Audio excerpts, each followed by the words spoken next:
साथियों नमस्कार। आप सभी का इस कार्यक्रम में स्वागत है। बेहद खुशी की बात है कि अभी कुछ दिनों पूर्व ही अवधेश प्रीत जी का एक उपन्यास आया है हम सभी के बीच छपकर राजकमल प्रकाशन से। मेरे हाथ में ये उपन्यास है और मैं अपने बाकी साथियों से भी चाहूंगा कि वो लोग ये उपन्यास दिखा दें। और एक बहुत ही खूबसूरत और बड़े ही विस्तृत विषयों को लेकर के ये उपन्यास लिखा गया है।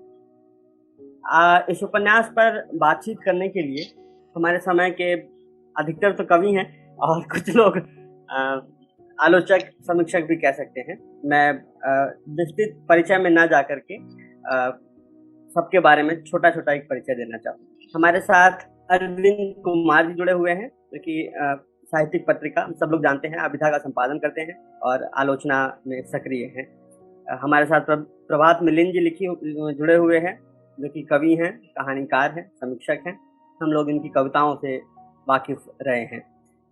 हमारे साथ मुकेश प्रत्यूष जी हैं, हिंदी के चर्चित कवि और आलोचक।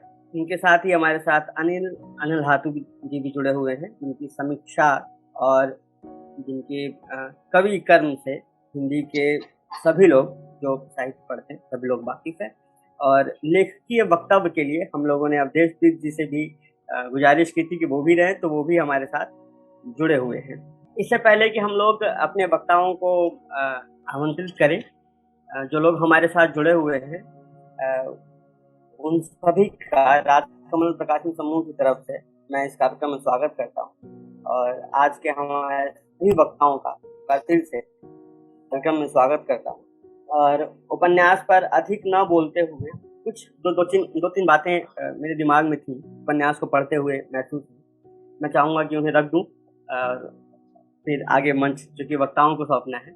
मुझे ये उपन्यास जो है वो अगर एक दो लाइन में कहा जाए तो हथियार, आतंक और हथियारों की होड़ और ये जो नफरत का दौर चल रहा है, हम जो लगभग चलता ही रहा है, उन सब के बरक्स, उन सब के खिलाफ अवधेश प्रीत इस उपन्यास में संगीत को ला करके खड़ा कर देते हैं और यही चिंता उनके इस उपन्यास के पात्रों की भी रही।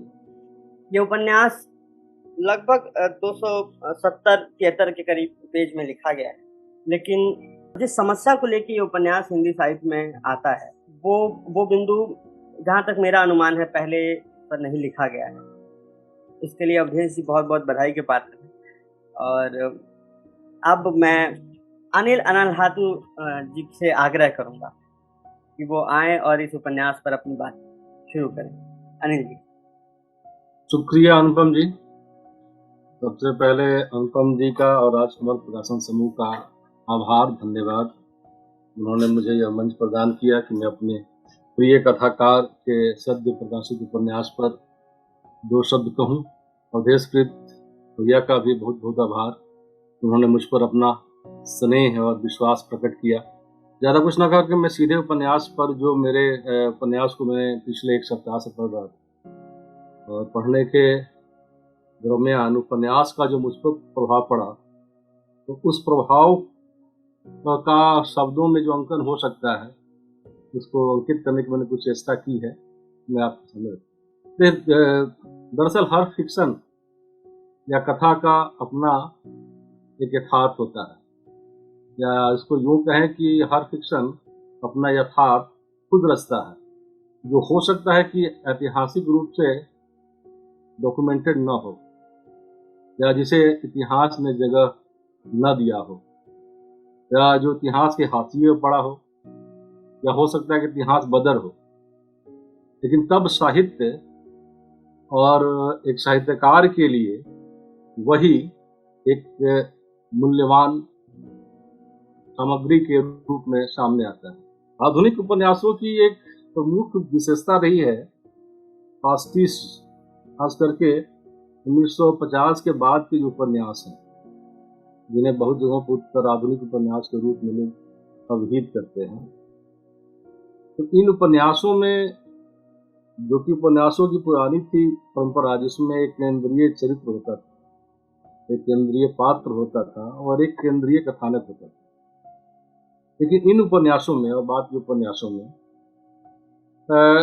न कोई केंद्रीय पात्र होता है, न कोई केंद्रीय कथानक होता है।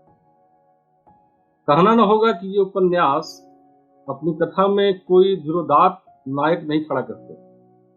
इसके उलट ये छोटे छोटे पात्रों, उन छोटे छोटे कथानकों के द्वारा अपने समय और समाज का आलोचनात्मक व्याख्यान प्रस्तुत करते हैं। अपने समय की सत्ता और शासन की जन विरोधी नीतियों के विरुद्ध एक प्रतिरोधी साहित्य की रचना करते हैं। लेकिन इसके लिए वो कोई लार्जर देन लाइफ, कोई बड़ा नायक नहीं खड़ा करते, न खोजते। वे आम जन जीवन से ही चरित्रों को उठाते हैं और उन्हें एक नए तेवर और भंगिमा देकर पाठकों से उनका तदात्म्य लेता है।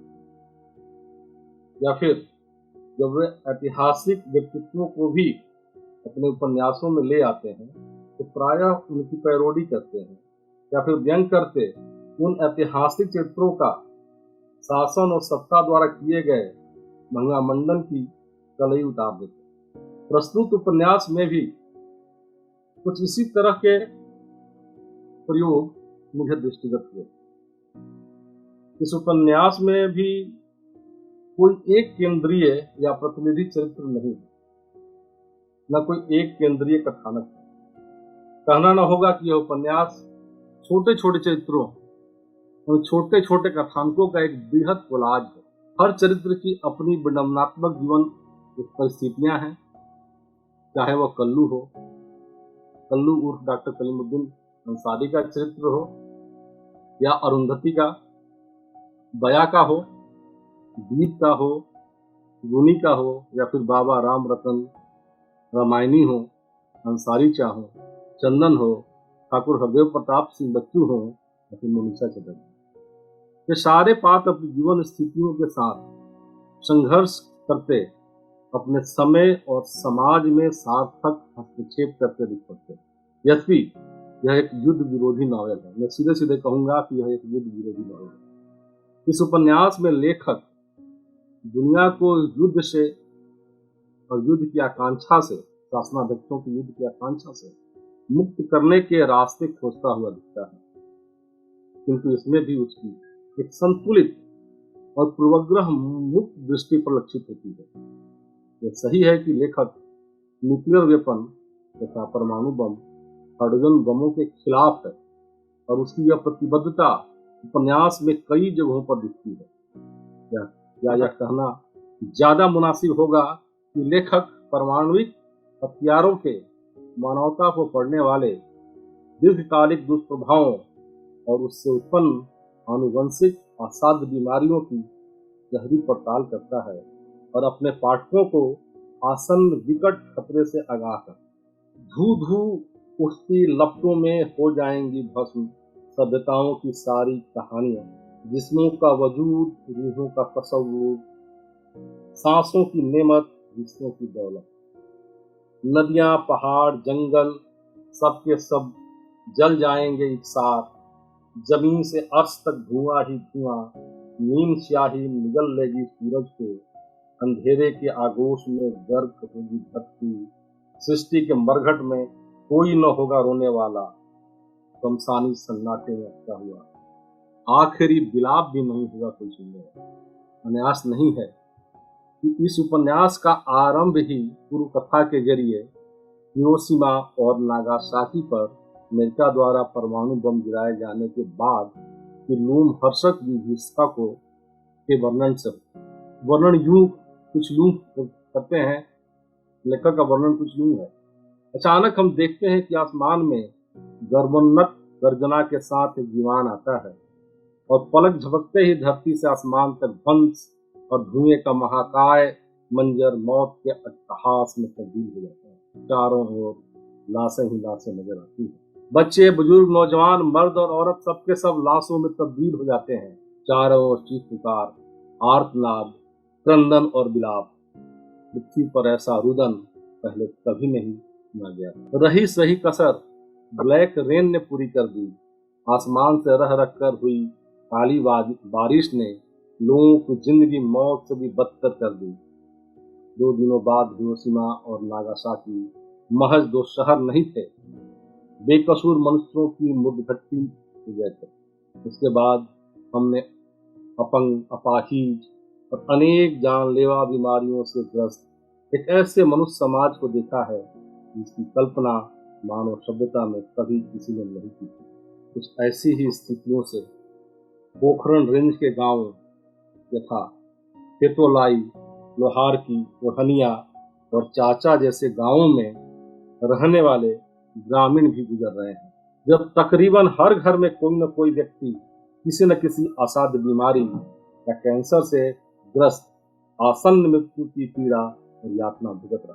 खेतोलाई गांव के चंदन के बेटे राजू को जन्म से ही ब्रेन ट्यूमर है, तो पोखरण विस्फोट से पैदा हुए रेडिएशन का ही प्रभाव है। इसी तरह खेतोलाई के ग्राम प्रधान रामेश्वर बिश्नोई का भतीजा राजन बिश्नोई है, जिसे ब्लड कैंसर है। रामेश्वर बिश्नोई बताते हैं कि मेरा भतीजा राजन बिश्नोई है, इसे ब्लड कैंसर है। भला चंगा बच्चा था जी, बिल्कुल स्वस्थ। परमाणु विस्फोट के कुछ दिनों बाद से इसकी तबीयत खराब रहने लगी। डॉक्टर को दिखाने के बाद पता चला इसे ब्लड कैंसर है। बताइए भला ये भी कोई बात हुई। इसके पिता मेरे बड़े भाई रत्नेश्वर बिश्नोई भी कैंसर से मरे थे। हमें बहुत बाद में पता चला जी कि सन 74 में जो परमाणु विस्फोट हुआ था, भाई साहब उस रेडिएशन की चपेट में बहुत पहले ही आते थे। जब तक पता चला तब तक बहुत देर हो चुकी। मेरी लुगाई को भी ब्रेस्ट कैंसर हो चुका। ये परमाणु बम विस्फोट का वह सच है जो बहुसंख्यक जनता की जानकारी के बाहर है। यह वह अखत कथा है कि जिसके लिए कि जिस विस्फोट पर पूरा देश खुशी से पागल झूमता है, वह इस गांव के लिए एक भयानक अभिशाप से कम नहीं। पोखरण परमाणु विस्फोट से उत्सर्जित अल्फा, बीटा, गामा किरणों के रेडिएशन का दुष्प्रभाव यहाँ तक है कि पोखरण रेंज के गांवों के पानी तक में रेडियो एक्टिव कण पाए जाते हैं। खासतौर पर अल्फा रेडिएशन जो सबसे घातक और कैंसर कारक होता है। तो गांव के लोग पानी भी बाहर से टैंकरों से मंगाकर पीने की वजह से उस इलाके के जानवरों के दूध में भी जहर है, क्योंकि वे जानवर जिन पेड़ों के पत्ते खाते हैं उन पत्तों पर भी रेडिएशन का असर हुआ करता है। इसी से उनका दूध जहरीला हो जाता है। खेतोलाई गांव के रिटायर्ड मास्टर मांगी लाल जी पहले परमाणु विस्फोट की चर्चा करते हुए कहते हैं, उस धमाके के बाद फसलों का रंग बदल गया था। खेतों में खड़ी फसलें सफेद पड़ गई थी, लगता जैसे उन पर फफूंद लग गई हो। एक बारगी फसलों का हरापन टूट गया था। परमाणु बम विस्फोट का यह वह सच है, जैसा मैंने पहले भी कहा, जिसे इतिहास छोड़ देता है। यह वे लोग हैं जो इतिहास से बाहर हैं, जिनकी पीड़ा, दुख और तकलीफ इतिहास का विषय नहीं है, इतिहास से काम का नहीं है। और यही एक जिम्मेवार लेखक की अपने समय और समाज के इतिहास में हस्तक्षेप करने की जरूरत है। जब वो अपने समय के यक्ष प्रश्नों से टकराता है और उनके उत्तर खोजने की चेष्टा करता है। दरअसल किसी भी कालखंड में एक ही समय में अनंत घटनाएं घट रही होती हैं। एक लेखक के रूप में आप अपने समय के इतिहास की धारा को, सभ्यता के प्रवाह को न रोक सकते हैं न बदल सकते हैं। एक लेखक या रचनाकार या कलाकार के रूप में आपके पास एकमात्र चयन का अधिकार है। आप चयन कर सकते हैं कि किन घटनाओं और व्यक्तियों को आप अपनी कथा या कला का वर्ण विषय बनाएंगे, और इसी से आपकी प्रतिबद्धता भी तय होती है कि आप किनके साथ खड़े हैं, आपकी लोकेशन क्या है और आपकी गेज क्या है। क्या आपकी प्रतिबद्धता सत्ता प्रतिष्ठान के साथ है या आम आदमी के दुख दर्दों और पीड़ा के साथ आपका जुड़ाव। आप अपनी रचना में किसके साथ खड़े हैं होंगे और किसके हित की बात करेंगे, यह चयन का अधिकार ही लेखक को ब्रह्म बनाता है, और वह अपनी रचना में एक प्रति संसार रचता है जो बाहरी संसार के मुकाबले कहीं ज्यादा न्याय आधारित, शोषणमुक्त, समतावादी, बंधुत्व और मनुष्य मात्र की स्वतंत्रता पर आधारित। कहना ना होगा कि लेखक ने इस रचना के लिए अपने पक्ष का चयन हेतोलोई, जूनी, चंदन, शकील बलोच, अरुंधति, कल्लू और बया जैसे पात्रों स्थानों के रूप में किया है, जो मानवता को परमाणु युद्ध की विभीषिका से बचाने के लिए सन्नद्ध हैं, प्रयासरत हैं। इसमें बया का एक अद्भुत किरदार है, जिसकी बातें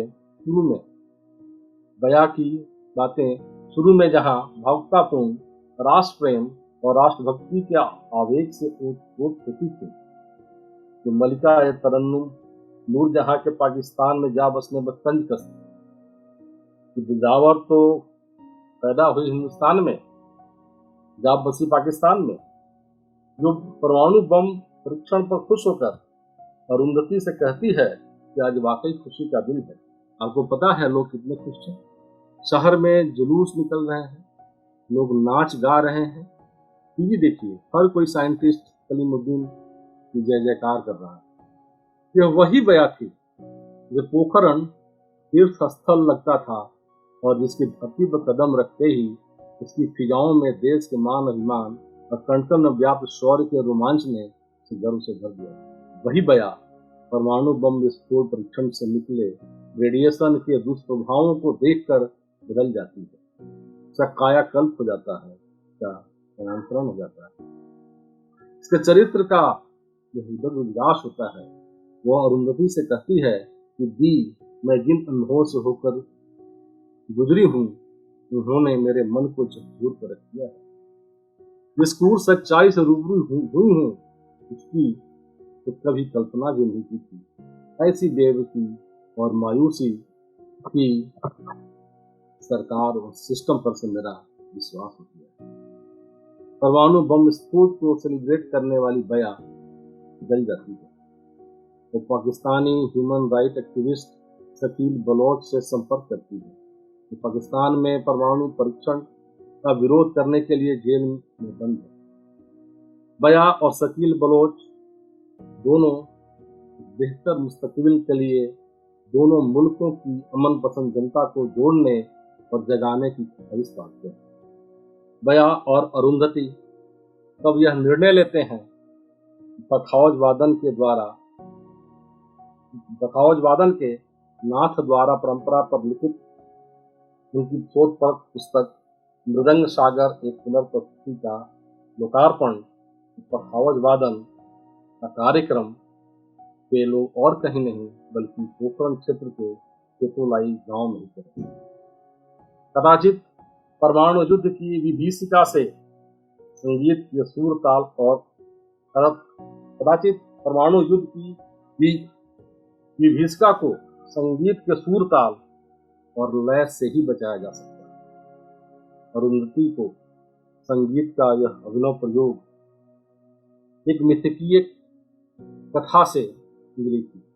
इसकी यह प्रेरणा उस कथा से मिलती है जिसमें भगवान शिव के बारे में वो कथा है कि एक बार भगवान शिव ने जब आतताई असुर त्रिपुरासुर का संहार कर दिया तो उसकी खुशी में वे प्रसन्न होकर के नृत्य करने लगे। लेकिन आनंद के अतिरिक्त में किया गया यह नृत्य लय में नहीं था, बल्कि यह एक ऐसा विनाशकारी तांडव नृत्य था जिससे संपूर्ण पृथ्वी डमाडोल होकर रसातल में जाती दिखने लगी। आसन्न अनिष्ट की आशंका से ब्रह्मा जी भयभीत हो गए।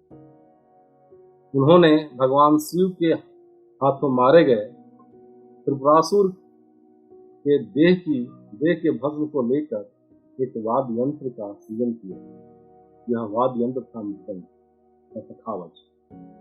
ब्रह्मा जी ने इस मृदंग को बजाने के लिए शिव पुत्र गणेश जी को प्रेरित किया। गणेश जी ने जब मृदंग बजाना आरंभ किया तो धीरे धीरे भगवान शिव का विनाशकारी नृत्य मृदंग की ताल पर लय में आने लगा और इस तरह से यह पृथ्वी रसातल में जाने से बची। इसी कथा की शक्ति से अनुचालित होकर अरुंधति और बयां ने उसी खेतोलाई गांव में परमाणु विस्फोट दिवस के विरोध में रात दिवस मनाया, जिसमें अरुंधति अरुंधति पखावज का एकल वादन कर रही है और बया शकील बलोची की नज्म अपनी पूरी रवानी में जा रही है।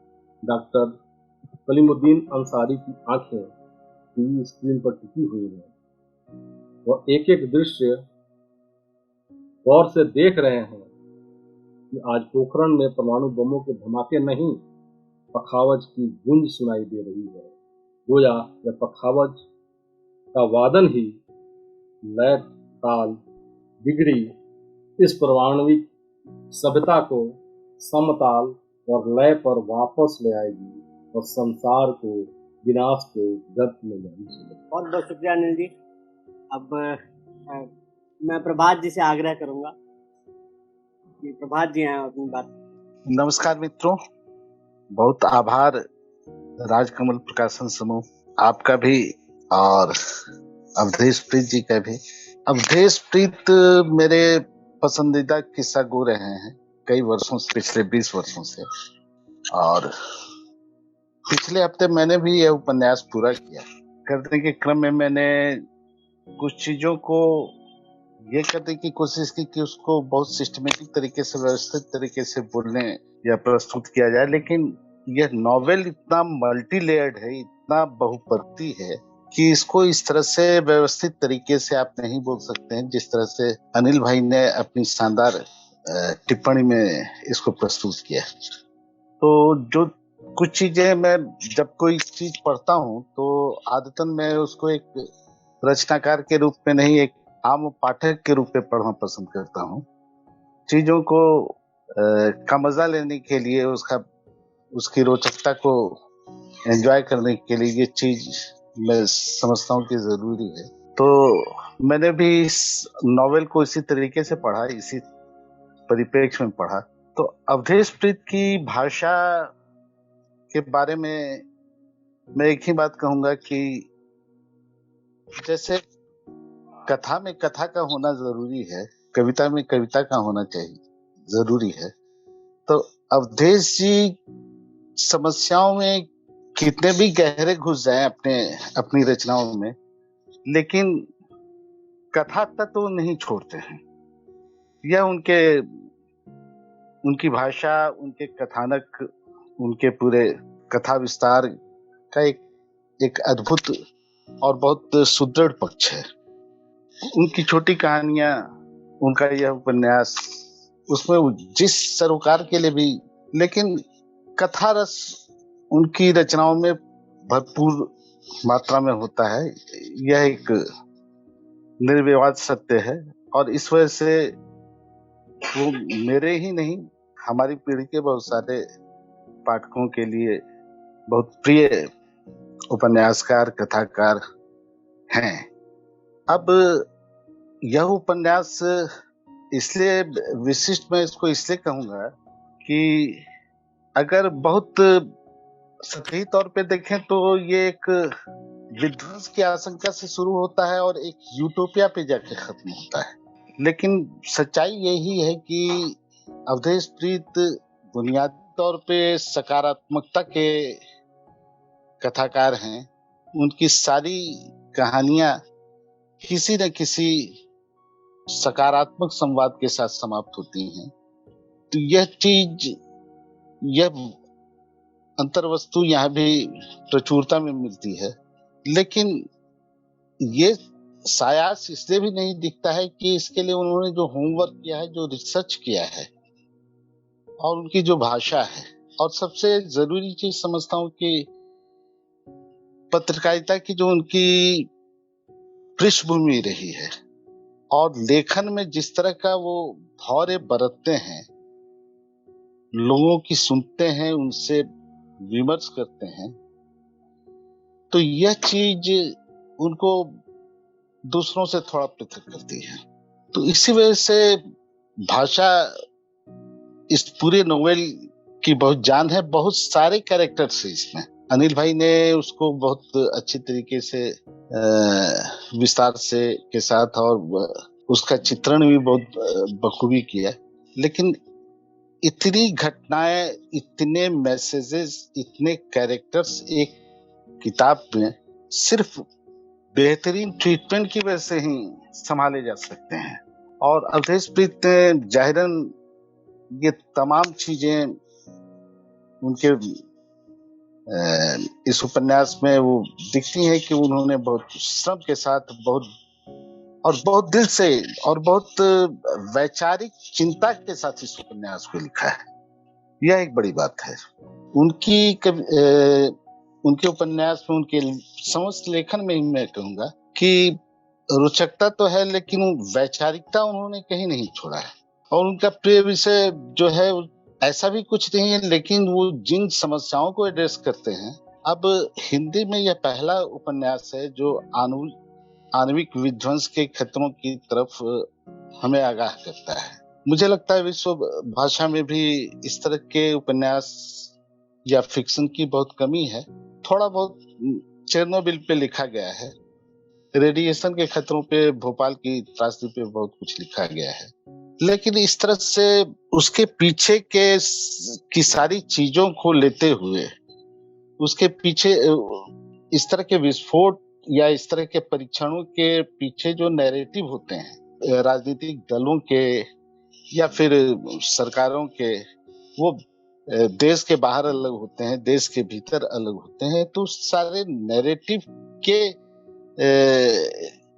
को इस्टेब्लिश करने के लिए उन्होंने जिस तरह से उसको ये किया, और जिस तरह से आम जनता इसमें पिसती है और जिस तरह से वो इतिहास से बाहर हो जाती है, जैसा अनिल भाई ने कहा, तो मुआवजे से या किसी भी चीज से आप एक पीढ़ी की भरपाई, नुकसान की भरपाई कर सकते हैं। 3-4 पीढ़ियां अगर उसके लपेटे में आती है तो ये बहुत पूरी मनुष्यता के विरुद्ध एक अपराध है। और भारत जैसे देश में जहाँ पे बहुत सारी दूसरी बुनियादी समस्याएं हैं, वहां पे इस तरह के परीक्षणों को या हथियारों को तरजीह दिए जाने की कोई विशेष बात मेरी समझ से परे है।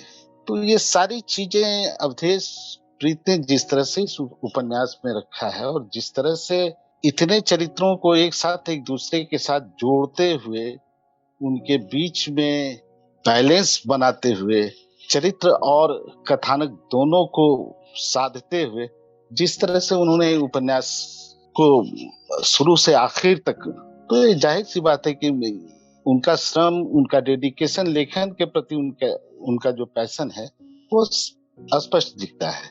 और आजकल हिंदी में एक रिवाज है, पत्रकार स्वभावतः अपने आप को जो है साहित्यकार मानता ही मानता है। यह एक विडंबना पूर्ण बात, लेकिन मुझे लगता है कि अगर इसको बहुत संतुलित तरीके से आजमाया जाए तो पत्रकारिता अगर आपके भीतर के रचना कर्म को ओवरलैप ना करे तो आप बहुत शानदार लेखक हो सकते हैं।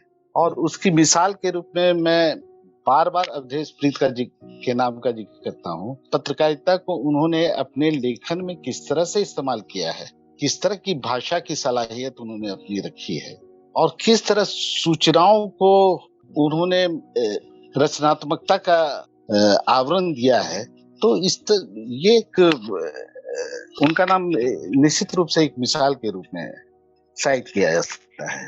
और उन्होंने खुद भी कहा है कि अपने साक्षात्कार में भी उन्होंने कहा है कि कोई भी उपन्यास जो है ना, वो या कोई कहानी होती, वो आधी हकीकत आधा फसाना ही होता है।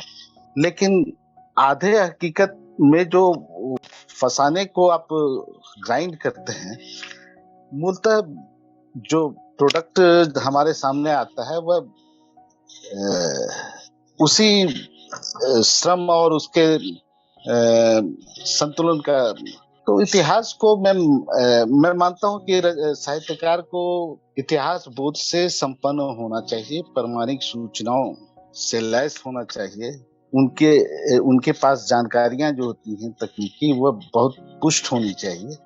ये तमाम चीजें इस उपन्यास में आप कहीं भी इसमें कोई बहुत माइन्यूटली पढ़ने के बाद भी कोई तकनीकी, जबकि बहुत जटिल कथानक के हिसाब से आप देखें तो बहुत जटिल ये उपन्यास है, लेकिन कहीं भी और एक बड़े कालखंड को जब आप साथ में लेके आगे चलते हैं तो छोटी छोटी चूकें हो जाती हैं, बहुत स्वाभाविक रूप से मैंने देखा।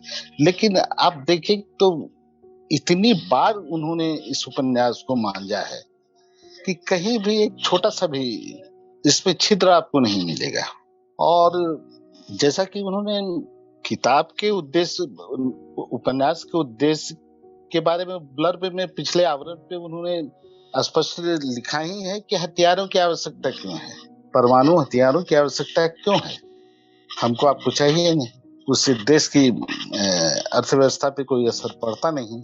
इतने वर्षों के विश्व इतिहास में इसको कितनी बार आजमाया गया है, लेकिन सिर्फ यह एक वैसा तमंचा है जिसको हम अपनी कमर में रखते तो जरूर हैं, चलाते कोई कुछ नहीं। ये ठाकरों की लाठी की के अलावा मुझे नहीं लगता है कि विश्व साहित्य विश्व राजनीति में इसका कोई दूसरा अर्थ है, लेकिन है तो है। और ये इन सारी चीजों में एक चीज बहुत गौरतलब है कि देखिए ये सारे नैरेटिव जिसके पीछे विकासशील देशों का प्रमुख की जो प्रमुख समस्याएं हैं वो गौन हो जाती हैं। वो आर्थिक नैरेटिव, आर्थिक लाभ के लिए जो नैरेटिव पाश्चात्य देश जो सेट करते हैं उसको जिस तरह से अस्तित्व की चिंता में, अंतर्राष्ट्रीय अस्तित्व की चिंता में कुछ आंतरिक राजनीतिक दबावों की वजह से भी हम लोग इस सरकारों को इस प्रतिद्वंदिता में पढ़ना पड़ता जैसी भी बाध्यता मैं नहीं कहूंगा, पड़ती है। और इसका देखिए बयां के रूप में हम देखते हैं कि किस तरह से एक पूरी पीढ़ी इसको फेवर करती है और बाद में उसको पता चलता है। इस तरह के बहुत सारे मुद्दे हैं। आज हम अपने देश की जो राजनीति उसमें हम देख सकते हैं कि ऐसे बहुत सारे मुद्दे हैं जिनको हम अपने आज की पीढ़ी राष्ट्रवाद से जोड़ के देख, लेकिन अगर बहुत तार्किक तरीके से देखा जाए तो हमारे भविष्य में उन मुद्दों का कोई योगदान नहीं, उनको सिर्फ भुनाया जा रहा है। और हिंदी में मैं समझता हूँ कि ये वैश्विक समस्याओं को लेकर उसको विषय बनाकर उसको केंद्र में रखकर लिखने की एक नई परिपाटी इस उपन्यास के साथ शुरू हुई है। इस वजह से भी इस उपन्यास का स्वागत किया जाना चाहिए। मुझे लगता है कि एक साथ आप देखिए सामाजिक सहजीविता, प्रेम, atomic weapons, politics, local issues, जातिवाद, इन सारी चीजों को कहीं ना कहीं यह उपन्यास छूता है। लीडिंग जो इसका सब्जेक्ट है वो बेशक एटॉमिक न्यूक्लियर वेपन टेस्ट हो सकता है।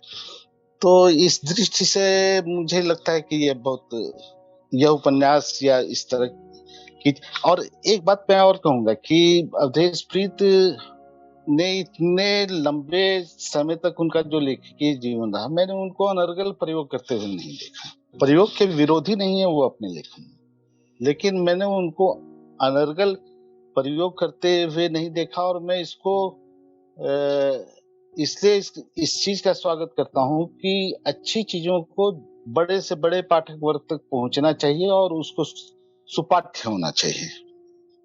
बहुत सारी हिंदी में अभी कई ऐसे नॉवेल हैं जिनको बहुत दुरूह मान के लोग नहीं पढ़ पाते हैं। तो जब जनता से के सरोकार से जो वाबस्ता हो जो किताब या जो मुद्दा, तो मुझे लगता है कि मैं इसको बहुत जरूरी नहीं समझता हूँ। हालांकि अगर आप इसको करते हैं तो उसका भी एक पाठक वर्ग है, वह भी ठीक है, लेकिन इस उपन्यास में मुझे लगता है कि इसकी आवश्यकता नहीं थी। और अगर जितना भी उन्होंने अपने स्ट्रक्चर को भीतर से तोड़ा है वो पर्याप्त है। भाषा के स्तर पे उपन्यास बहुत ही अच्छा है और बहुत सारी बातें संभव है कि मैं एक दो प्रश्न भी उनसे करूं बाद में। और अनिल भाई ने बहुत वक्तव्य दिया, अंत में मैं ये कहूंगा कि एक सपने के साथ एक यह नोवेल शुरू होता है।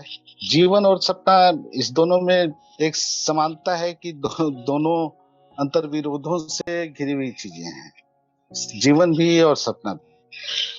जीवन और सपने में फर्क इतना ही है कि एक सपना ये या तो सिर्फ अच्छा होता है या बुरा होता है।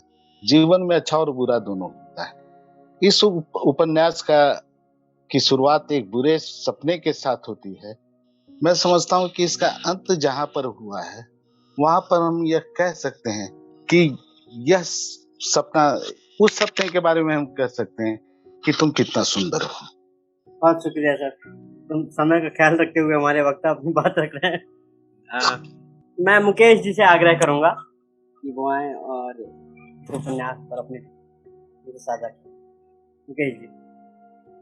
धन्यवाद।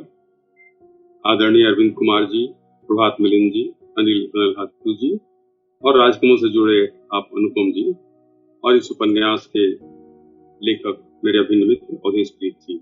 आज प्रेमचंद जयंती है और अपनी बात शुरू करने से पहले मैं उनके स्मृति को नमन करता हूँ। कुछ दिनों के बाद हम आजादी का अमृत महोत्सव मनाने वाले हैं।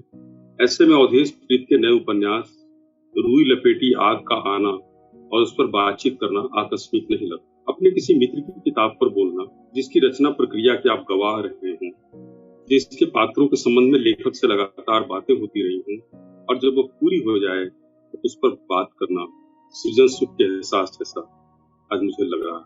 इस उपन्यास को पढ़ते समय जो प्रश्न सबसे पहले कौनते हैं उनमें देश विदेश का राजनीतिक परिदृश्य, अभी जो युद्ध चल रहा है यूक्रेन और रूस का, जनतांत्रिक मूल्यों के अनुपालन के साथ साथ यह भी कि स्वाधीनता के इन 75 वर्षों में हमने क्या खोया और क्या पाया। इसका आकलन भी जरूरी हो गया है कि हम यह जानने की कोशिश करें कि इन 75 वर्षों में अमृत किसे और कितना मिला। आज समाज के सबसे निचले पायदान पर या कहे हाशिए पर खड़े लोगों के लिए यह हाशिए पर खड़े लोगों तक वह पहुंचा या नहीं, या पहुंचते पहुंचते कहां और कैसे रुक गया।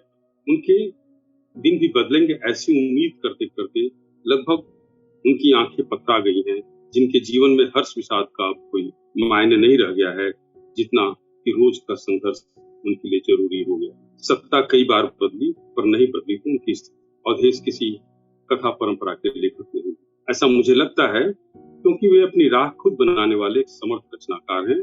और उन जैसे रचनाकार को किसी परंपरा में रखकर देखना मुझे ठीक नहीं लगता।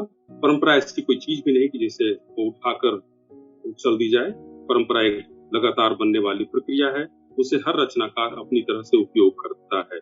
ठीक वैसे ही जैसे कोई रसोइया जानता है कि दाल में कितनी नमक डालनी है या चाय में कितनी चीनी डालनी है, या कोई गहना बनाने वाला यह जानता है कि सोने में कितनी मिलावट करनी है, लेकिन ये उस पर निर्भर करता है जो आस्वाद देने वाला है वह केवल इतना जानता है कि वह अच्छा है या नहीं। ठीक ऐसे ही जब कोई कहानी या कविता या लेख नहीं कहूंगा, कहानी, कविता या उपन्यास लिखा जाता है तो उसमें सत्य के साथ साथ कल्पना की भी मिलावट होती है, और यह रचनाकार पर निर्भर करता है कि वह कल्पना और यथार्थ का अनुपात क्या रखता है। इसे रचनाकार स्वयं तय करता है। अभिव्यक्ति के लिए या उन्हें स्वयं को संप्रेषित करने के लिए एक रचनाकार से बेहतर और कौन बता सकता है। अवधेश प्रीत के उपन्यास के संदर्भ में यह बात खास मायने रखती है, क्योंकि रुई लपेटी आग भूत और वर्तमान के साथ साथ उस भविष्य काल की कहानी भी सुनाता है जिसे किसी ने नहीं देखा। अब इसे काल्पनिक यथार्थ कहें या भावी यथार्थ की कल्पना, यह विचारणीय विषय हो जाता है। एक पुरानी मान्यता है कि भोक्ता और सृष्टा में जितना बड़ा अंतर होता है वह रचना उतनी ही श्रेष्ठ होती है, क्योंकि भोक्ता केवल अपने सुख दुख के संबंध में शाब्दिक अभिव्यक्ति कर सकता है, लेकिन उसकी परिणति क्या होगी उसकी कल्पना वह नहीं कर सकता। उसे एक सृष्टा सृजित कर सकता है। इस दृष्टिकोण से देखे तो यह एक बहुत ही अच्छा उपन्यास है, क्योंकि कल्पना होते हुए इसमें बीता हुआ सत्य, जिसे इतिहास कहा जा सकता है, पूरी तरह से उद्घाटित हुआ है, और भविष्य अकल्पनीय होते हुए काल्पनिक नहीं लगता। पोखरण में 1974 और 1998 में सफल परमाणु परीक्षण किए गए थे, जिसके कारण दुनिया के परमाणु संपन्न देशों में हम शामिल हो गए थे। लेकिन उनका क्या हुआ या उनका क्या होगा जो इस परीक्षण के शिकार हुए? पोखरण के आसपास के गांवों में आज भी लगभग अधिकांश घरों में कई कई लोग इसके दुष्परिणाम भोगने कहें या असाध्य बीमारियों को भोगने के लिए मजबूर हैं। इस पर शायद ही कभी पूरी ईमानदारी गंभीरता से विचार किया गया है। यह उपन्यास उनके दुख दर्द को या कहें अनकहे दर्द को व्यक्त करने की कोशिश तो करता ही है, इस प्रश्न पर भी शिद्दत से विचार करता है कि मनुष्य के लिए जरूरी क्या है, युद्ध के लिए हथियार या जीवन के लिए शांति। परमाणु हथियार क्या केवल दुनिया के शक्ति संतुलन के लिए आवश्यक है या राष्ट्राध्यक्षों की सत्ता आकांक्षा के लिए? इसके परिणाम क्या होंगे? यह तो रुई में लिपटी आग की तरह है होगी जो कभी भी दुनिया को जला सकती है। कोई भी राष्ट्राध्यक्ष इसका इस्तेमाल अपनी सनक में कर सकता है और यदि यह किसी आतंकी शासक के हाथ में लग गया तो सृष्टि का विनाश रोकना असंभव हो जाएगा। अवधेश प्रीत ने इस उपन्यास के लिए काफी शोध किया है। विश्व युद्ध की आशंका से ग्रस्त दुनिया के लिए यह उपन्यास एक तरह की चेतावनी है। जैसा मैंने कहा कि अभी यूक्रेन और रूस में युद्ध चल रहा है, अभी अन्य देश भी युद्ध के कगार पर खड़े हैं। कब क्या होगा कुछ कहा नहीं जा सकता। सभी लोग आशंकित हैं कि क्या पता कोई परमाणु युद्ध हो जाए। तो इस तरह से विश्व युद्ध की आशंका हमारे पास आ गई है। यह दुनिया पूरी ग्रस्त है और ऐसे में यह उपन्यास एक चेतावनी की तरह आता है। हम सब जान रहे हैं कि आज दुनिया विश्व युद्ध के मुहाने पर खड़ी है। ऐसे में अवधेश यह लिखते हैं कि थार के रेगिस्तानी रात में नींद और उसमें थार के रेगिस्तानी रात में नींद और उसकी कोई जुगलबंदी नहीं थी। बया की आंखों में रेत उड़ रही थी और गर्म हवाओं के थपेड़े चाबुक बरसा रहे थे। एक तारा ढूंढने की कोशिश में पूरा आसमान खंगाल डाला था। कहीं कोई टिमटिम नहीं थी, कोई रोशनी या रोशनी का सुराग नहीं था। तो हम आने वाले दिनों की कल्पना करने को विवश हो जाते हैं। लेकिन यह उपन्यास केवल विध्वंस की कहानी नहीं कहता, बल्कि पखावज को भारतीय संस्कृति का अभिन्न अंग बताते हुए सांप्रदायिकता, हिंदू मुस्लिम एकता और पनपते पारिवारिक और सामाजिक प्रेम के में बनते बदलते रिश्ते की ओर भी हमारा ध्यान आकृष्ट करता है। अरुंधति और कल्लू और कमरुद्दीन, अंसारी, बया और दीप, मुनि, चंदन और उसकी पत्नी आदि की कहानियां उपकथाओं की तरह इस उपन्यास में बार बार आते हैं। जो कथा कहने की प्राचीन परंपरा है, सहस्रजनी चरित्र हो, महाभारत, पंचतंत्र, सब इसी तरह की शैली में लिखे गए हैं। बात से बात निकलती हुई, प्रसंग से प्रसंग जुड़ते हुए मकसद एक है, आज की सबसे बड़ी समस्या युद्ध और उसके कारण आने वाली जीवन की कठिनाइयों को उजागर करना। अवधेश इस भारतीय जीवन शैली की भी चर्चा करते हैं जिसे नष्ट करने की कोशिश लगभग हर सत्ता या शासन व्यवस्था ने अपनी सुविधा के लिए किया है। रुई लपेटी आग को पढ़ते समय पोखरण के माध्यम से परमाणु विस्फोट से होने वाली त्रासदी और पखावज के माध्यम से संगीत के बारे में गहन जानकारी भी मिल जाती है। अवधेश उस उपन्यास के बहाने संगीत को शांति का माध्यम मानते हैं और इस किंवदंती की चर्चा करते हैं कि पखावज का आविष्कार शिव के तांडव को लयबद्ध करने के लिए ब्रह्मा ने किया था। उपन्यास के अंत में वे लिखते हैं, आज पोखरण में परमाणु बमों के धमाके नहीं, पखावज की गूंज सुनाई दे रही थी। हालांकि अवधेश ग्राहम ग्रीन की इस मान्यता से पूरी तरह इत्तेफाक रखते हैं। एक कहानी का आरंभ या अंत नहीं होता है, कोई अपने तरीके से अनुभव की उस क्षण को चुनता है जिसमें से पीछे मुड़कर देखना है या आगे देखना है, यह वह तय करता है। यह उपन्यास पोखरण के इतिहास को भी देखता है, वर्तमान को भी और भविष्य को भी। मैं इन्हीं शब्दों के साथ अवधेश जी को एक लगभग अछूते विषय पर लिखे गए इस उपन्यास के लिए बधाई देता हूँ और प्रार्थना करता हूँ कि दुनिया में सिर्फ संगीत की सुर लहरियां तैरे, बम के धमाके नहीं गूंजे। आप सबको बहुत बहुत धन्यवाद और मुझे इस किताब पर अपने विचार रखने के लिए आपने जो समय दिया उसके लिए आपका आभार। धन्यवाद। बहुत बहुत शुक्रिया मुकेश जी। हमारे आखिरी वक्ता अरविंद कुमार, जिसे मैं आग्रह करूंगा कि वे आएं और अपनी टिप्पणी साझा करें। अरविंद जी।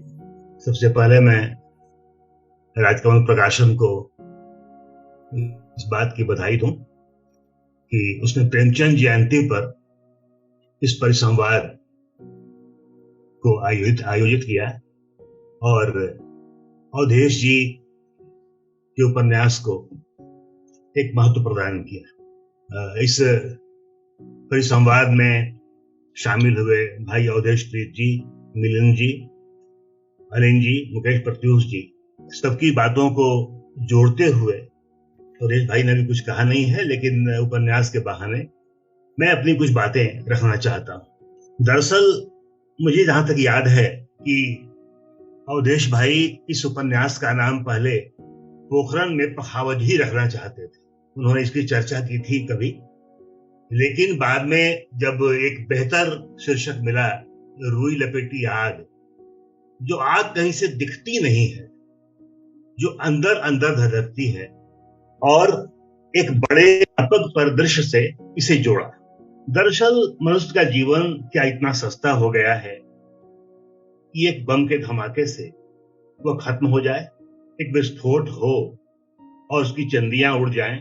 इस विस्फोट की भयावहता की परिकल्पना से ही उपन्यास शुरू होता है। जब अरुंधति अपने कमरे में बैठी इसकी परिकल्पना करती है और सोचती है कि यदि ऐसा कुछ हुआ तो क्या हो सकता है, ये शरीर कैसा होगा, तब जो सुंदर सा शरीर है ये कैसा रहेगा, कैसा दिखेगा। ये अपने आप में एक बड़ी बात है, क्योंकि इस उपन्यास की जो परिकल्पना है इसमें हिंदुस्तान भी है और पाकिस्तान भी है। आजकल राष्ट्राध्यक्षों के भीतर एक होड़ पनपती है कि कौन ज्यादा ताकतवर है या किसे ज्यादा ताकतवर देखना चाहिए, और इसी में उन दोनों देशों को जोड़ा गया है, हिंदुस्तान को भी पाकिस्तान को भी।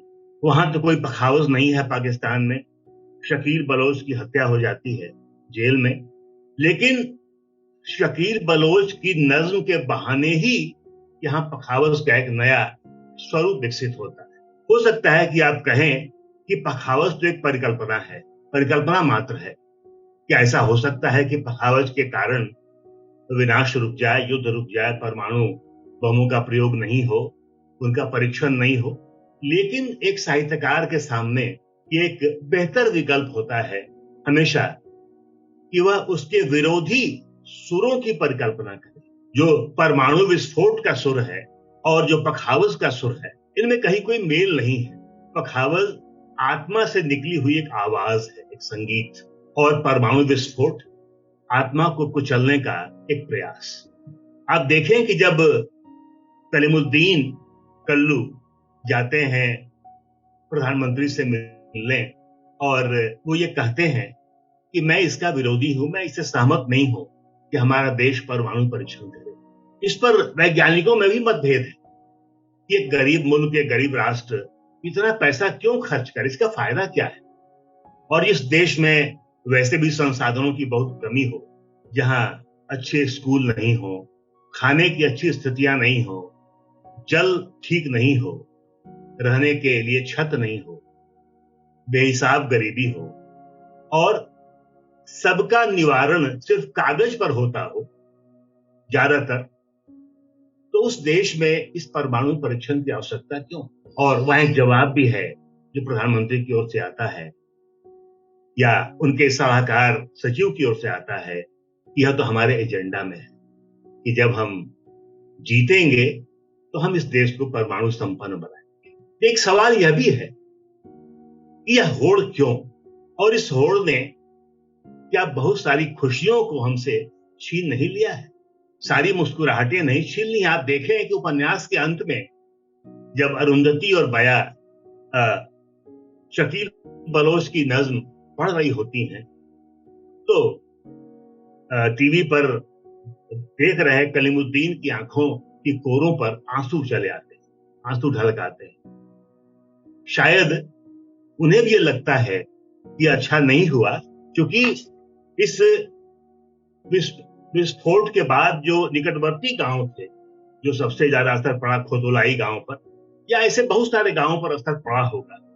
या दुनिया में ऐसा असर पड़ता है, तो इस पर यह परीक्षण क्यों किया जाए, अच्छा नहीं होगा। लेकिन फिर उन्हें मानना पड़ता है कि हम तो वैज्ञानिक हैं, हम नीतियां नहीं बना सकते, नीतियां तो राष्ट्राध्यक्ष ही बनाएं।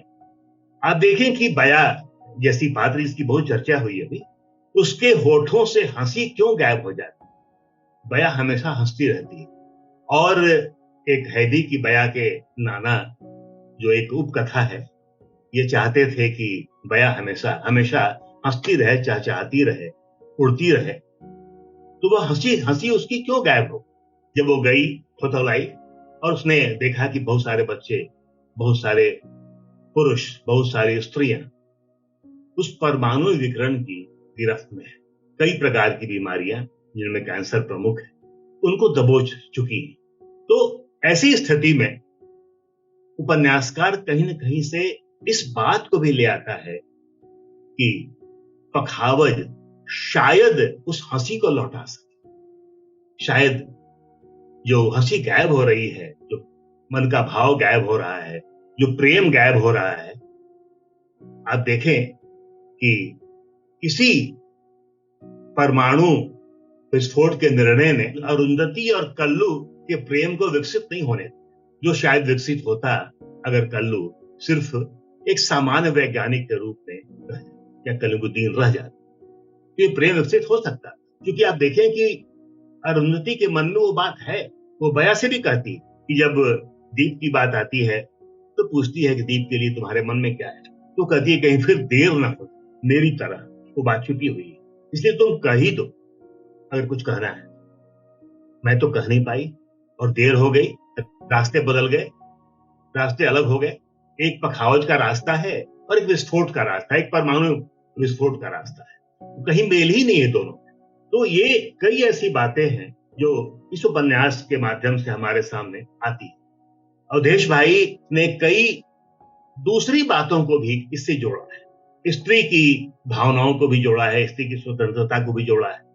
जब बार बार पखावज बजाने के सवाल पर अरुंधति की अम्मा कहती है कि तो लड़कों का काम है, ये लड़कियों से नहीं सधेगा। इसे भी मृदंग थोड़ा भारी वाद्य यंत्र है, तो मृदंग बजाना सामान्य नहीं, लेकिन तब भी उसके पिता कहते हैं बाबा कि नहीं, ये कभी मत मानना कि लड़कियों से कोई काम नहीं हो सकता है, लड़कियां बहुत कुछ कर सकती हैं। और शायद ये सूत्र है, क्योंकि उपन्यास में जो कुछ करती हैं वो लड़कियां करती हैं या औरतें करती हैं ज्यादा, चाहे वो बया हो, चाहे वो अरुंधति हो, चाहे वो गुनी हो। आप गुनी को देखें, वो कैसे आजाद होती है जमींदार के चंगुल से, बहुत ज्यादा सताई जाने के बाद, शोषित किए जाने के बाद। तो कहीं न कहीं से ये आजादी, इस आजादी को लेकर उपन्यासकार चलता है कि स्त्रियां बहुत कुछ कर सकती हैं और एक आंदोलन भी खड़ा कर सकती हैं। आप देखें कि बिल्कुल बया शकील बलोच से मिलना चाहती है। वो कहती भी है कि मैं शकील बलोच मेरे लिए आदर्श है, क्योंकि हिंदुस्तान में ऐसी कोई आवाज नहीं है, पाकिस्तान में एक आवाज है और मैं चाहती हूं कि दोनों आवाजों में एक सुर बने, एक सुर के साथ यह विरोध परमाणु परीक्षण का, परमाणु होड़ का शुरू हो जाए। तो ऐसी स्थिति में हम कह सकते हैं कि ये उपन्यास एक महत्वपूर्ण उपन्यास है। और भले ही मैंने उनसे कहा भी था कि बंधु बहुत देर से आप लेकर के आए, तो उन्होंने कहा कि नहीं, पहले मैंने शुरू किया था, फिर बीच में काम रुक गया, बहुत सारी बातें सोचनी पड़ती हैं उपन्यास में, बहुत सारे परिदृश्य ले आने पड़ते हैं, वो आ नहीं पाए, अब जब बना तो आया। लेकिन बहुत जरूरी काम है और ठीक ही बात ही आई अभी कि शायद दुनिया में इस समस्या को लेकर, भले ही उपन्यास 24-25 वर्षों के बाद आया हो, 23-24 वर्षों के बाद आया हो, लेकिन इस समस्या को लेकर दुनिया में बहुत कम लिखा है। और चरनेवुल की बात आई, या भोपाल जो गैस कांड था वितरण वाला, वो एक छोटा मसला था, लेकिन इतना बड़ा मसला जहां की पूरी आबादी, पूरा का पूरा इलाका बीमार हो जाए और हमेशा के लिए मान ले कि वो इस देश के वासी नहीं। इसका भी उल्लेख इसमें आता है कि वहां के लोग कहते हैं उस गांव के खेतोलाई के कि हमने ये मान लिया है कि हम इस देश के नागरिक नहीं। तो ये भावना क्यों आ रही? यानी क्या राष्ट्राध्यक्ष या जो सरकारें होती हैं वे सारे लोगों को सोचकर फैसले नहीं करती, सिर्फ अपनी अकड़ या अपने चुनावी एजेंडे या अपने पार्टी के हित को लेकर के ऐसे फैसले कर लेती हैं। एक अनावश्यक डर, जिसका भी उल्लेख उसमें है कि कहते हैं प्रधानमंत्री कि हमने अमेरिका से एक रक्षा कवच मांगा था, परमाणु कवच, लेकिन जब वो नहीं मिला, उसकी स्वीकृति नहीं हुई, तो मुझे ये करना पड़ा। तो एक गरीब मुल्क के लिए इसकी आवश्यकता क्या है, कैसा खतरा है? ये तो बड़े राष्ट्रों की होड़ में परमाणु युद्ध होते हैं। जो छोटे राष्ट्र हैं, जो अपने को अभी आगे लाने का प्रयास कर रहे हैं, अपना विकास कर रहे हैं, उनके लिए चीज है ही नहीं। तो मित्रों, मैं ये मानता हूं कि अशोक राजपथ के बाद, अशोक राजपथ तो एक छोटे से परिप्रेक्ष्य में, हालांकि बहुत महत्वपूर्ण उपन्यास जो राजपथ भी था, है उनका, अवधेश भाई का, लेकिन उसकी एक सीमा है, अपनी क्षत्रिय सीमा है। ये एक बड़ा उपन्यास है, रुई लपेटी आग या पर पोखरण में पखावज, मैं कहूं तो। और इस बड़े उपन्यास का हिंदी में स्वागत होना चाहिए, क्योंकि ऐसे बड़े विषयों पर उपन्यास बहुत कम लिखे जाते हैं। छोटे छोटे विषयों पर अपने आसपास को लेकर के, अपने परिवेश को, अपने पड़ोस को, अपने कुछ लोगों को लेकर उपन्यास लिख दिए जाते हैं। लेकिन जहां एक पूरा का पूरा दर्शन हो, सिद्धांत हो, एक विरोध हो, ये विरोध भी है, परमाणु विरोध, भले ही पखावज के द्वारा ही ये विरोध किया गया है, लेकिन इसके पीछे यह भी बात है कि जो हमारे भीतर जो कलुषित मनोभाव आते हैं कहीं न कहीं से, उन कलुषित मनोभावों का मुकाबला कैसे किया जा सकता, एक विकल्प दिया गया है। विकल्प क्या? तो संगीत, वाद्य यंत्र, प्रेम।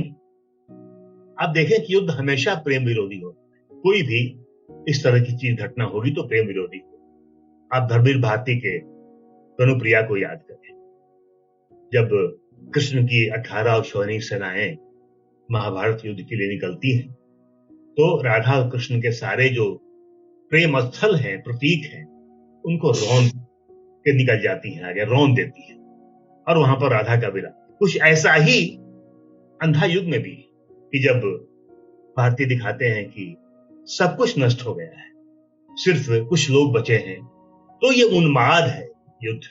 इस उन्माद से हम कैसे बचें, ये एक बड़ी बात होगी। और शायद उपन्यासकार का यह भी आशय है इसमें कि उन्माद में आकर हमें ऐसे प्रयोग नहीं करने चाहिए। औरों की तरह मुझे भी बया और चंदन का जो चरित्र है वो बहुत अच्छा लगा।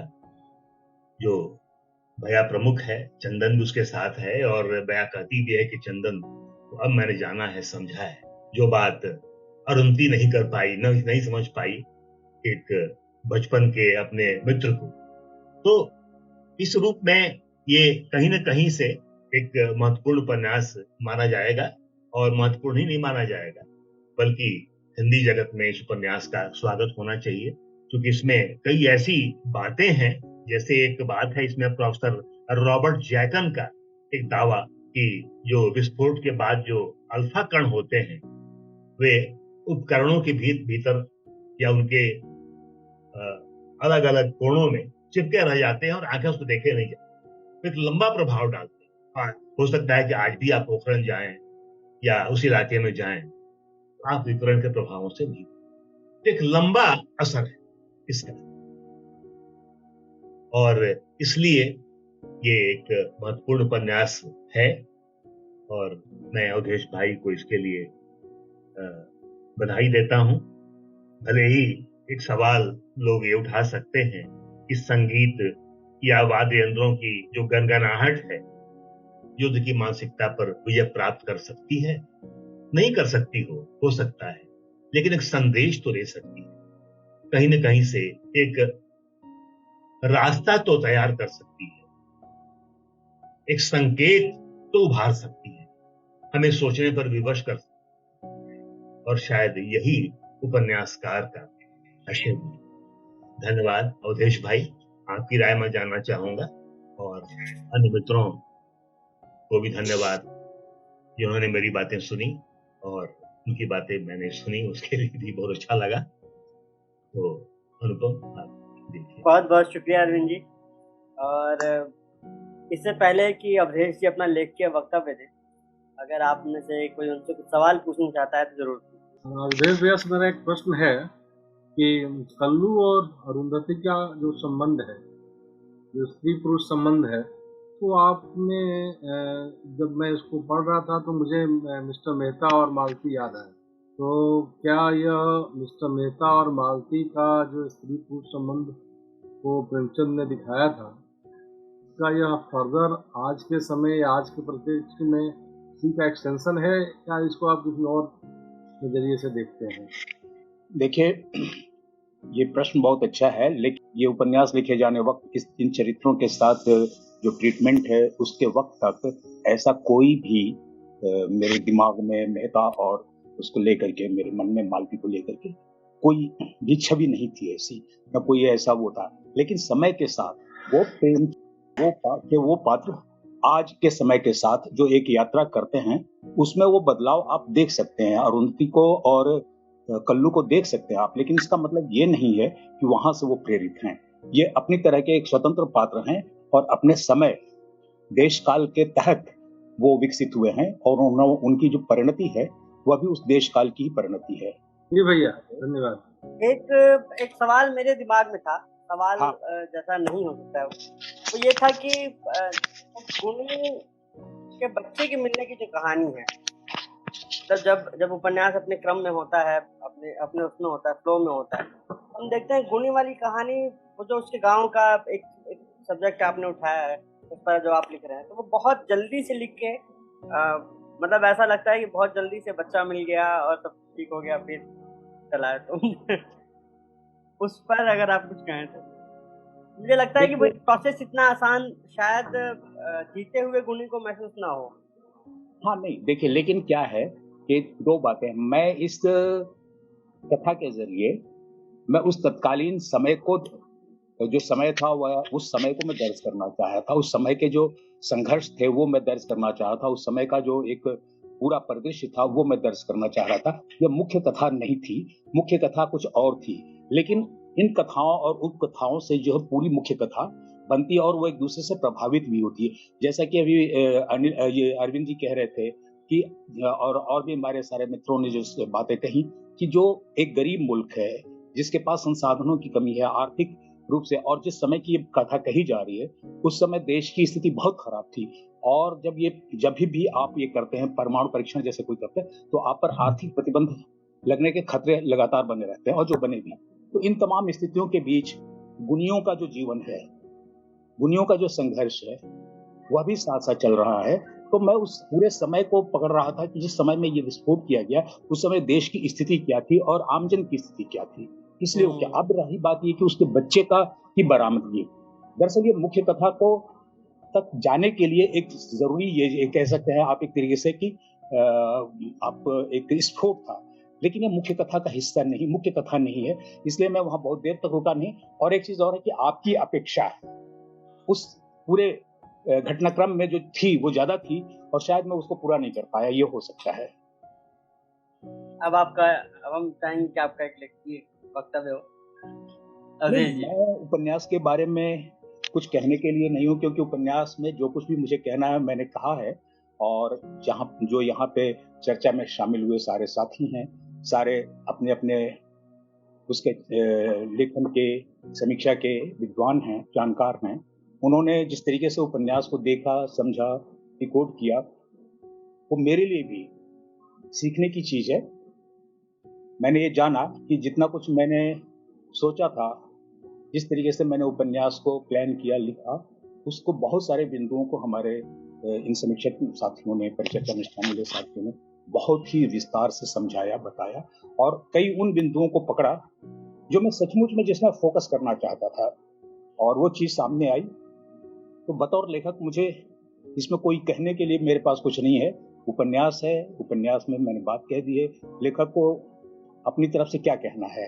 जो सारे मित्रों ने जो यहाँ पर चर्चा में शामिल हुए, उन्होंने जो बातें कही, उनके प्रति मैं आभार व्यक्त करता हूँ। राजकमल प्रकाशन के प्रति ये धन्यवाद व्यक्त करता हूँ इस उपन्यास को प्रकाशित करने के लिए। और अनुपम, आप जिस निष्ठा के साथ लगातार इस उपन्यास को लेकर के आप जो आयोजन कर रहे हैं, या अन्य आयोजनों को भी आप जिस तरीके से कर रहे हैं, वो बहुत ही काबिल तारीफ है और बहुत गंभीरता से, सिंसियरिटी से आप इसे अंजाम देते हैं। तो विशेष तौर से मैं आपके प्रति भी धन्यवाद व्यक्त करूंगा, आभार व्यक्त करूंगा, राजकमल प्रकाशन के प्रति भी आभार। और मैं यहाँ जो भी जुड़े हुए हैं उन सभी लोगों के प्रति आभार व्यक्त करता हूँ, धन्यवाद व्यक्त करता हूँ। आप लोगों ने अपना समय दिया, समय भी काफी हो गया, 1 घंटे से ऊपर हो गया मेरे हिसाब से। तो मैं समझता हूँ कि अब इस कार्यक्रम को आप यहाँ समाप्त कर दें। तो मुझे कुछ नहीं कहना है, उपन्यास आप पढ़ें, उपन्यास पर जो भी अच्छी बुरी बात लगे वो आप जरूर मुझे अवगत कराएं, क्योंकि उपन्यास निश्चित तौर पर एक ऐसे विषय पे लिखा गया है। एक प्रश्न जरूर मैं ये कहना चाहूंगा कि संगीत क्या कर सकता है। अरविंद जी ने ये प्रश्न उठाया, सारे मित्रों ने बहुत सारी बातें कही हैं। मैं 1 मिनट में एक बात खत्म करूंगा कि बहुत सारे प्रभात मिलिंद ने अपनी तरह से इस उपन्यास को डिकोड किया और अनिल अल्हातू ने अपनी तरह से डिकोड किया, अरविंद जी ने, मुकेश प्रत्युष जी ने, सबने बहुत बढ़िया से इस उपन्यास को अलग अलग तरीके से डिकोड किया। और मुझे लग रहा है कि वो सारा कुछ मिलकर के ही इस उपन्यास का परिदृश्य बनता है और जो लेखक कहना चाहते हैं, मैं जो कहना चाहता था इस उपन्यास में, वो पूरी समग्रता में उभर करके सामने आता है। जो अनिल जी ने, ये अरविंद जी ने जो बात कही, संगीत क्या कर सकता है, दरअसल एक होता है क्या कर सकना, एक होता है लेखकीय मंतव्य। लेखक पाठक तक जो पहुंचाना चाहता है वो ये पहुंचाना चाहता है कि हम सृजन के पक्षधर हैं, हम संगीत के पक्षधर हैं, हम शांति के पक्षधर हैं, और ये जो कुछ भी है सरंजाम, विस्फोट, परमाणु होड़, ये सारा कुछ ये विध्वंस का है। तो ये लेखकीय मंतव्य है जो पाठकों तक पहुंचाने की कोशिश है। वो संगीत कितना कर सकता है, क्या कर सकता है, ये अलग विषय है, लेकिन सृजन ही इस सृष्टि को बचा सकती है। ये लेखक का मानना है, लेखक का पक्ष है, और मैं समझता हूँ इसे हमारे सारे साथी सहमत भी होंगे। तो मुझे ये बात खासतौर से कहनी थी। धन्यवाद आप सभी लोगों का, आप सभी लोगों का धन्यवाद नरेश भाई। धन्यवाद सर। ये औपचारिकता मुझे निभाने दें कि आप सभी लोग हमसे जुड़े आए, और विशेषकर जितने हम श्रोता हमसे जुड़े रहे, आप सभी का राजकमल प्रकाशन समूह की ओर से बहुत बहुत धन्यवाद। बने रहे हमारे साथ, खूब किताबें पढ़ें, और हम जल्द ही एक अन्य कार्यक्रम आप सभी के साथ होंगे। बहुत आभार अनुपम आपका। धन्यवाद अनुपम। हाँ, और तो सभी को देख नमस्कार। किताब दिखा रहे हैं, एक बार हम लोग किताब दिखा रहे हैं।